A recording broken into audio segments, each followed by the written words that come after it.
Meet Kim Jong Un, the supreme leader of North Korea, with over $6 billion in stolen money. That's roughly how much investigators believe North Korea has pulled off the world's banks, casinos, and cryptocurrency exchanges since 2017 alone. Money funneled straight into missiles, weapons programs, and a regime the rest of the world has spent decades trying to cut off. This isn't one hacker in a basement. This is a government-run crime operation, run at a scale no cartel has ever matched. And its leader has never once been arrested. Since taking power in late 2011, Kim Jong has ruled over one of the most isolated, heavily sanctioned economies on Earth. Decades of nuclear tests and missile launches brought wave after wave of United Nations sanctions, cutting North Korea off from most legitimate international trade and banking.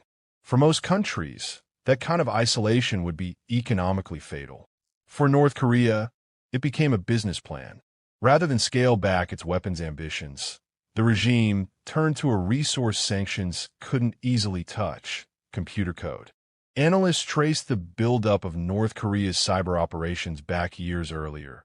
But it was under Kim Jong Un that hacking transformed from a nuisance into one of the state's primary sources of hard currency.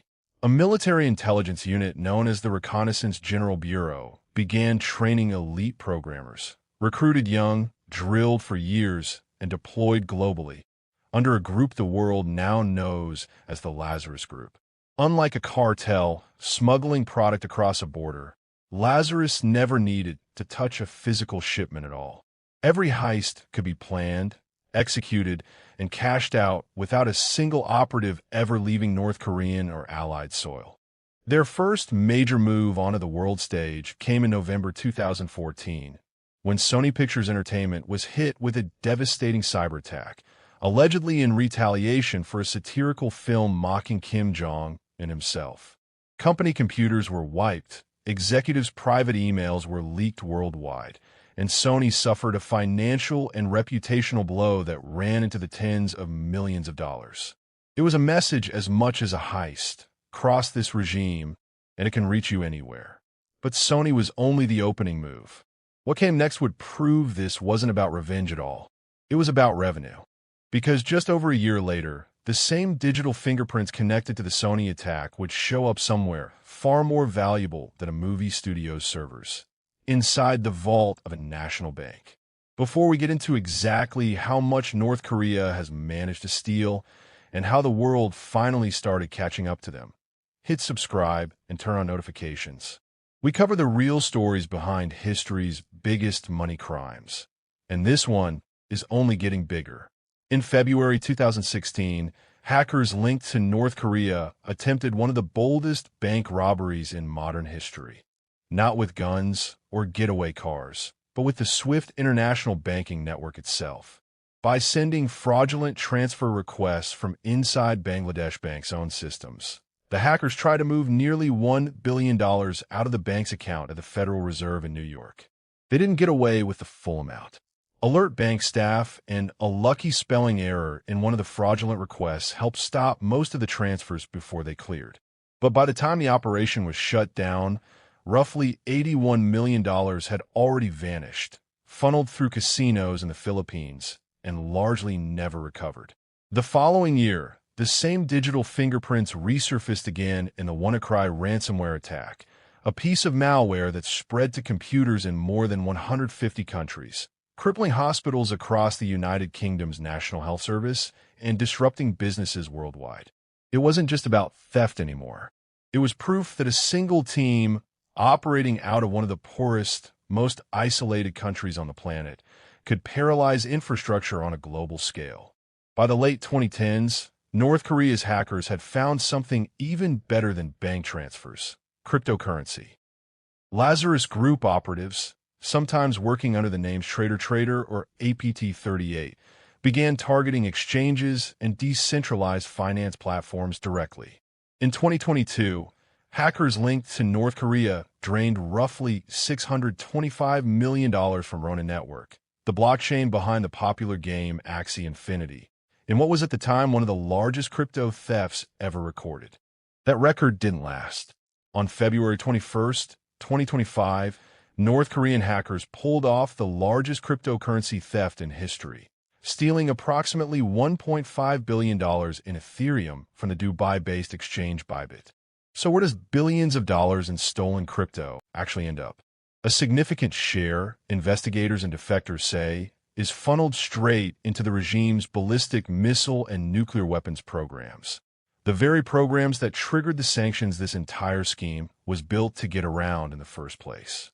But weapons aren't the only place the money lands.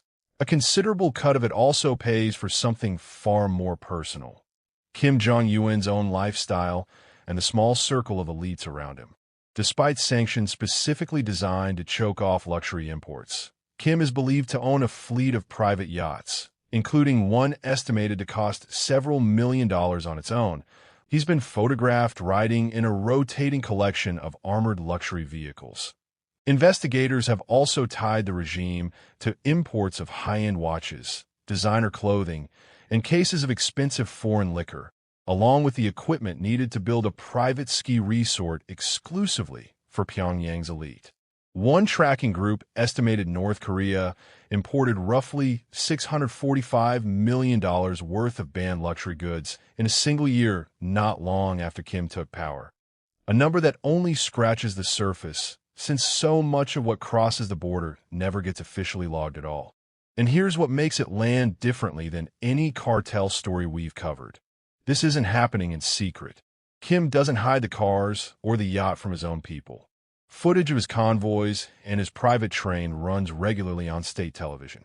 Meanwhile, outside those palace gates, chronic food shortages have pushed parts of the population to the edge of famine for years, and most citizens will never travel more than a short distance from where they were born, let alone set foot on a yacht or in an armored Mercedes. Here's a question worth sitting with. When the person profiting isn't one criminal spending stolen fortune on cars and mansions in private, but a head of state doing it openly, in front of the very citizens who will never see a fraction of it, does that change how you see the crime? Let us know what you think in the comments. North Korea didn't need mansions, sports cars, or a private zoo to prove its crimes paid off. It built an entire alternate economy out of other people's money, banks in Bangladesh, a game studio's blockchain, and one of the world's largest crypto exchanges, and poured billions of it into weapons the rest of the world had specifically tried to sanction it out of building. No cartel boss in history has operated at this scale with this little personal risk for this long, and the story is still being written. If you want more real stories of the people who got rich by breaking the law, you're in the right place. We've covered other massive money crimes that shook industries, governments, and entire economies, and there are plenty more of those stories still to come.